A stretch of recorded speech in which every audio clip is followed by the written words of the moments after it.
നമസ്കാരം, ഞാൻ മൃണാൾ.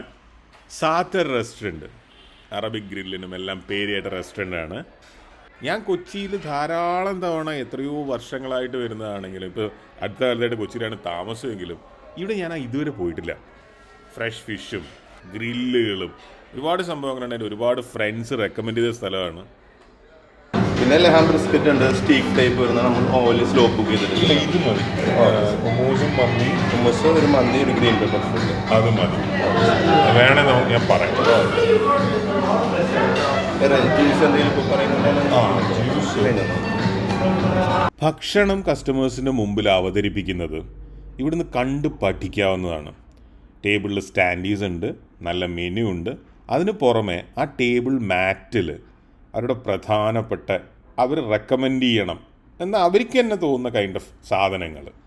ഹുക്ക, ഈ ഹുക്ക ലോഞ്ചൊക്കെ കേരളത്തിൽ വളരെ അപൂർവമായിട്ടേ ഉള്ളൂ. ദജാജ്, കോഴി ദജാജ്, നല്ല പേര്.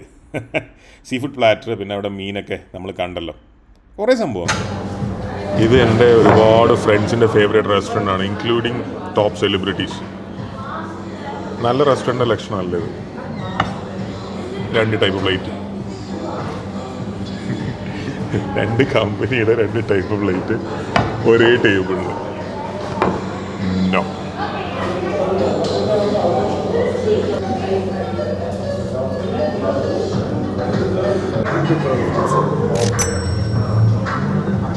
ആ ഹുമ്മൂസും കൂടെ കിട്ടിയിരുന്നെങ്കിൽ ഇത് കഴിക്കായിരുന്നു. മന്തി,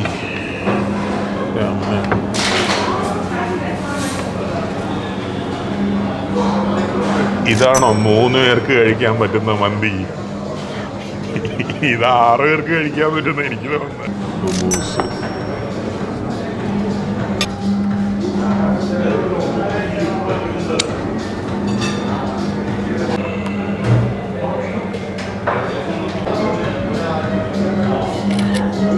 ഭയങ്കര കുറവാണ്.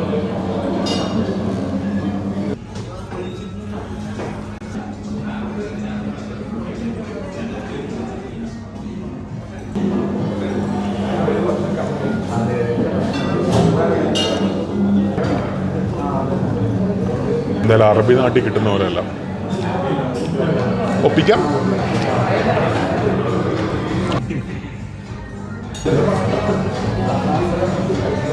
ഓ, ഇത് കൊള്ളാം. എരിവുണ്ട്.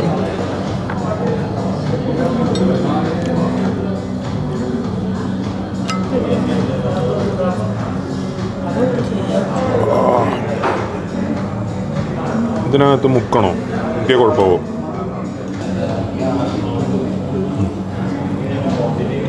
മധുരം.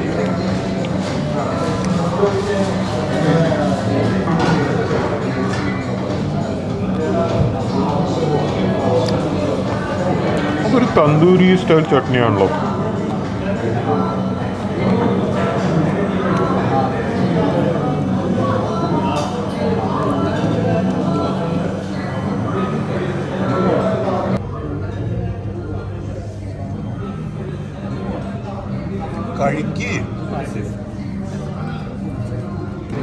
എനിക്ക് തോന്നുന്നത് ഈ അൽഫാമും ആ റോട്ടിയും മതി. സൈഡിലെ ഡിപ്പ്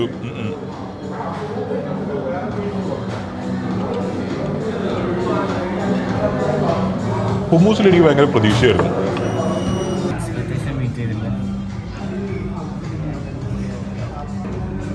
ഇതൊരു ടെക്നിക്കലി മന്തിയല്ല, ഇത് വേറെന്തോ പേരാണ് അവർ പറഞ്ഞത്.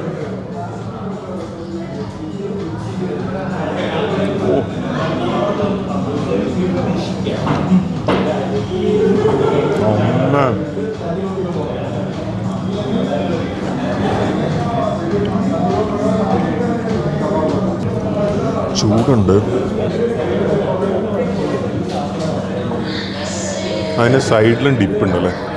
Okay, let me try this. മറ്റെന്തായാലും പച്ചമുളകൊക്കെ ഉണ്ട്.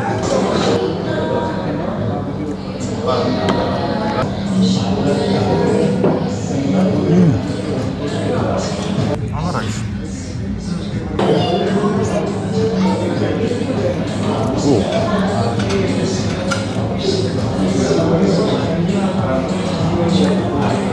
ഈ സാധനം പൊളിയാണ്.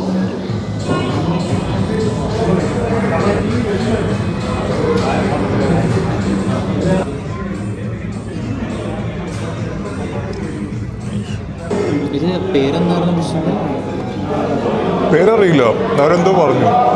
ഞാൻ മന്തിന്ന് ചോദിച്ചപ്പോൾ തന്നാണ്. ആദ്യത്തെ പീസ് മട്ടൻ നല്ല രസമായിരുന്നു, പക്ഷെ ഇത് കുറച്ച് ചൂയ്യാം. കുഴപ്പമില്ല. ആ ഹുമ്മൂസ് കുറച്ചാക്കും ഇതിൻ്റെ മുകളിൽ.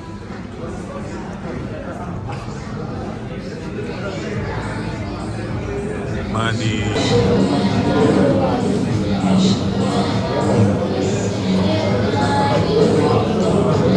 ഹുമ്മൂസ് പോരാ,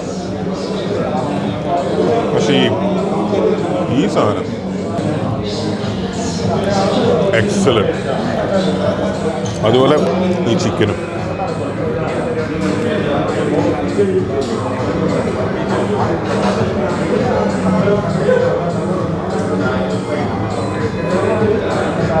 ബ്രെഡ് വേണേ മേടിക്കും കേട്ടോ. ബ്രെഡ് മേടിക്കാം.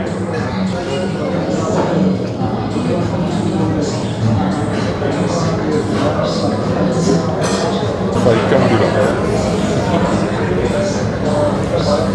എന്തേലും വിട്ട് വരാത്ത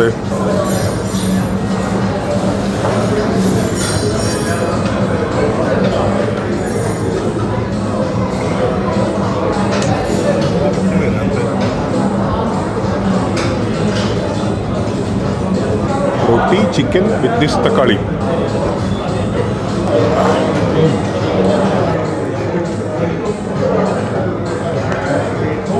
ഈ അൽഫാം പ്ലസ് ഈ റോട്ടി, റൈസ് പ്ലസ് ഈ മട്ടൺ, ഫാബുലസ്.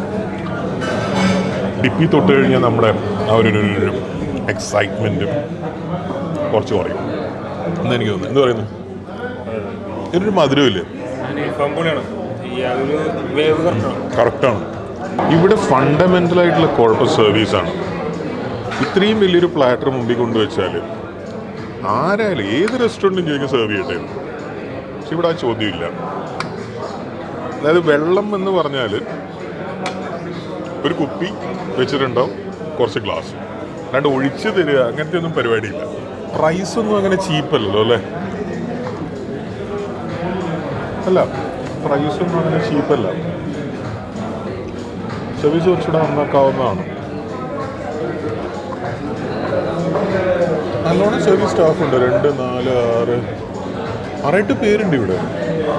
പക്ഷെ ആക്റ്റീവായിട്ട് ഒരു ടേബിളിലേക്ക് വരിക, ചോദിക്കുക, അത് നടക്കുന്നില്ല. എന്താണോ?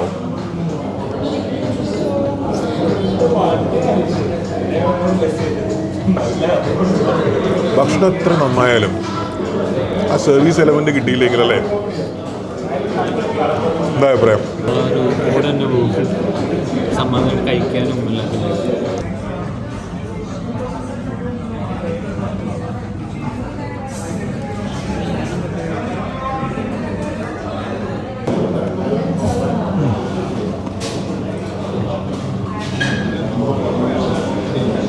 നല്ല ആംബിയൻസ് അവിടെ, സിമ്പിൾ. അങ്ങനെ ഡെക്കറേഷൻസ് ഉണ്ട് ക്രിസ്മസിൻ്റെ.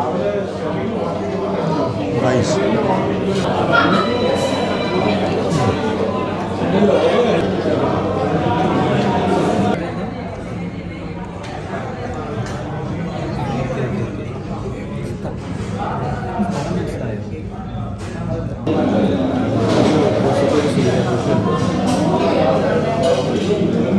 മട്ടൻ്റെ ചില പീസസ് ഭയങ്കര നല്ലതാണ്, ചിലത് കുറച്ച് ചൂയ.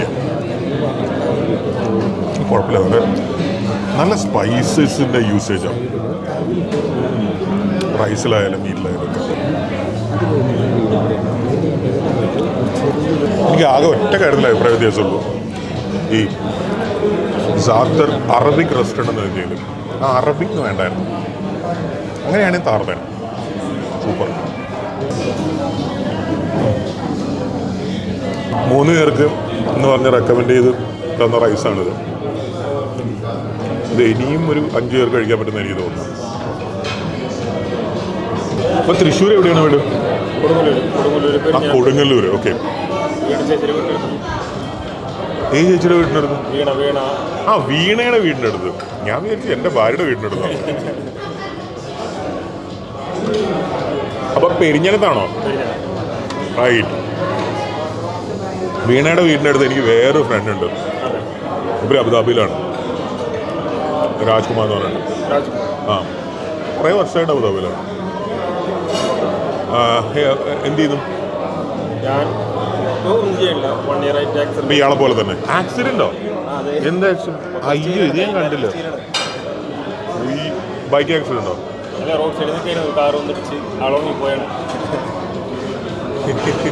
ചുമ്മാ റോഡ് സൈഡിൽ നിൽക്കുമായിരുന്നു.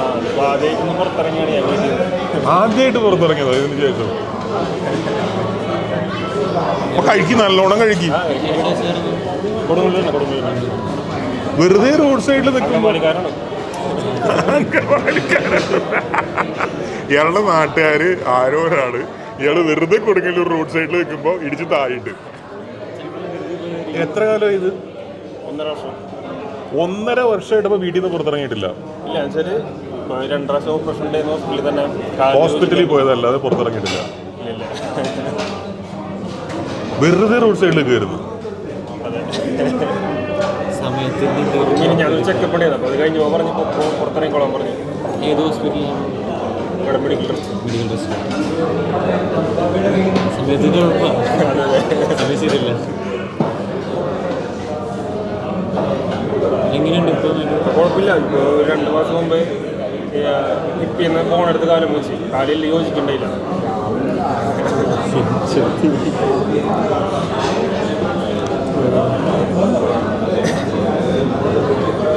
അല്ല, ഇയാളും നിങ്ങളും തമ്മിലുള്ളൊരു കോമൺ സംഭവം വെച്ചാൽ ഇയാളൊന്നും ചെയ്യുന്നില്ല. ഇയാളൊന്നും ചെയ്യാത്തത് താല്പര്യമില്ലായിട്ടാണ്.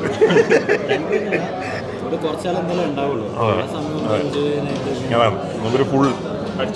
മൂന്നാറിൽ ടെമ്പറേച്ചർ പറയുമ്പോൾ മൂന്നാറിൽ പോകും. അപ്പോൾ ഇന്നലെ മൂന്നാറിലായിരുന്നു. മൂപ്പര് കാനഡയിൽ പോകാനുള്ള പരിപാടിയാണ്. ഇപ്പൊ കാനഡയിൽ പോകാൻ പറ്റിയ സമയമാണ്. ഭയങ്കര തണുപ്പാണല്ലോ, അതുകൊണ്ട് അത് കഴിഞ്ഞിട്ട് പോകാൻ വേണ്ടിയിട്ടിരിക്കുകയാണ്.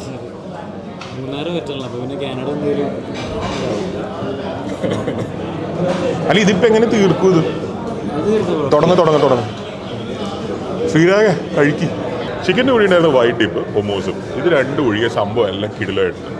എനിക്കൊരു പരാതി ഫുഡിൻ്റെ കാര്യത്തിലുള്ളത്, ഈ ആടിൻ്റെ കാലിന് 2 സൈഡിലും ഓപ്പണിംഗ് ഇല്ല. ഇത് കടിച്ചിട്ട് പൊട്ടൊന്നുമില്ല. ഇത് തല്ലിപ്പൊട്ടിച്ച പ്ലേറ്റ് ചിലപ്പോൾ പൊട്ടിപ്പോവും. ഇതിൻ്റെ ഉള്ളിൽ കുറച്ച് സാധനം, അതൊരു ചെറിയ പ്രശ്നമാണ്. പിന്നെ ടേബിളെല്ലാം ഫുള്ളാണ്. ഇവിടെയുണ്ട്. എല്ലാം ഭയങ്കര യോഗ്യന്മാരായിട്ടുള്ള ആളുകളാണ്. പക്ഷേ ഞാൻ ഇത്രയും നേരം വേസ്റ്റ് പ്ലേറ്റുകൾ നോക്കുകയായിരുന്നു. അവർ തിരിച്ചു കൊണ്ടുപോകുന്ന ഒരുപാട് ഭക്ഷണം ബാക്കിയാണ്. സ്വാഭാവികമായിട്ടും എനിക്ക് തോന്നുന്നത് കസ്റ്റമേഴ്സ് ഓർഡർ ചെയ്യുമ്പോൾ 4 പേർക്ക് അത്ര മതി, 3 പേർക്ക് ഇത്ര, അങ്ങനെ ഒരു സജഷൻ ഇല്ലയെന്ന് തോന്നുന്നു. ഇപ്പോൾ തന്നെ ചെറുപ്പക്കാരാണ് 2 പേരും. ഇയാൾ 1.5 കൊല്ലം കഴിഞ്ഞിട്ട് പുറത്തിറങ്ങിയതാണ്. അപ്പോൾ സ്വാഭാവികമായിട്ടും ഭക്ഷണത്തിനോട് ചെറിയൊരു താല്പര്യം കൂടുതൽ ഉണ്ടാവുമല്ലോ അല്ലേ. ഇയാൾ പറ്റുന്നത്ര കഴിച്ചു. ശ്രീരാഗ് കഴിച്ചു, ഞാനും കഴിച്ചു. എന്നിട്ട് ഇത് ഇത്രയും ബാക്കിയാണ്. ആ വെയിറ്റർ നമ്മളെ കൊണ്ട് സത്യത്തിൽ ആ ബീഫിൻ്റെ ഡിഷും കുറച്ച് ഡ്രിങ്ക്സും കൂടെ എടുപ്പിക്കാനുള്ള ശ്രമത്തിലായിരുന്നു. അപ്പം അതും കൂടെ വാങ്ങിച്ചിരുന്നെങ്കിൽ നമ്മൾ ശരിക്കും പ്രശ്നത്തിലായിരുന്നു. ഫുഡ് വേസ്റ്റ് ആവുന്നതിൻ്റെ ഒരു കാരണമാണ്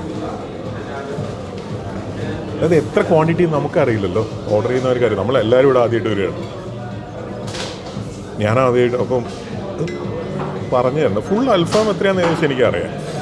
പക്ഷേ ഈ മന്തി നമ്മൾ സ്പെസിഫിക് ആയിട്ട് ചോദിച്ചാണ്. അപ്പം 3 പേർക്ക് കഴിക്കാനുണ്ടെന്ന് പറഞ്ഞു. അപ്പം 4 പേരുണ്ടാവും.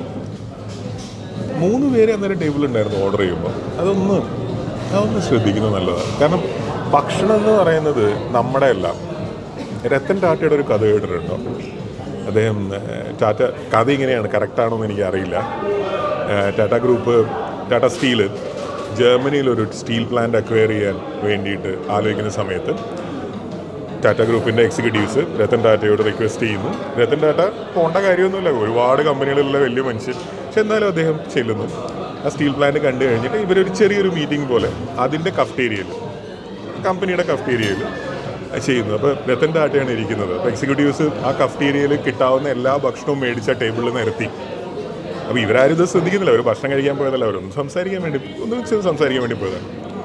ഈ കഫ്റ്റീരിയയുടെ സൂപ്പർവൈസർ സ്ത്രീ വന്നിട്ട് ഈ ടേബിളിൽ ചോദിച്ചു, ആരാണ് ഇതിൻ്റെ വില കൊടുക്കാൻ പോകുന്നത് ആരാണ്?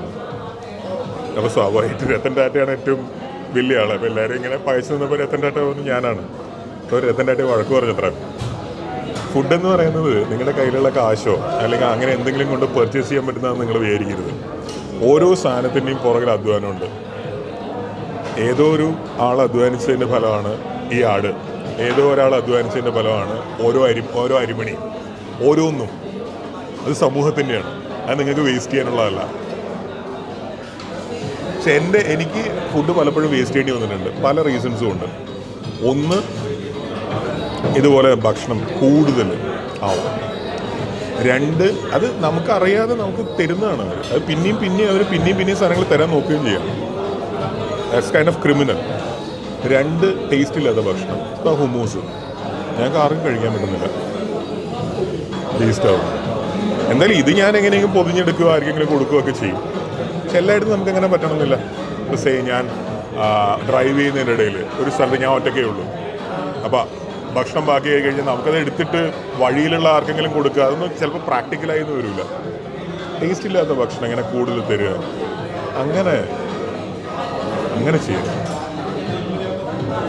ചിലപ്പോൾ ശരിയായിരിക്കും, റെസ്റ്റോറൻറ്റിൽ കൂടുതൽ വരുമാനം ഉണ്ടാകുന്നതൊക്കെ നല്ലതാണ്, ഒക്കെ ശരിയാണ്. പക്ഷേ ഇതൊരു അതൊരു ഇത് തീർക്കാൻ പറ്റുമോ? സമയമെടുക്കും. എപ്പോൾ രാത്രി വരിക? അപ്പോൾ അയാൾ മാക്സിമം ശ്രമിച്ചു. പക്ഷെ എന്നാൽ ഇത്രയും ബാക്കിയാണ്, രക്ഷയില്ല. 1000 വെച്ച് കീഴടങ്ങി. ചിക്കൻ ഞാൻ പൊതിഞ്ഞുകൊണ്ട് പോവാം. പക്ഷേ ഈ റൈസ് ഇപ്പം വൈകുന്നേരത്തേക്ക് അത് കേടാവുമെന്ന് തോന്നുന്നു. അപ്പം റിസ്ക് എടുക്കാൻ വയ്യ.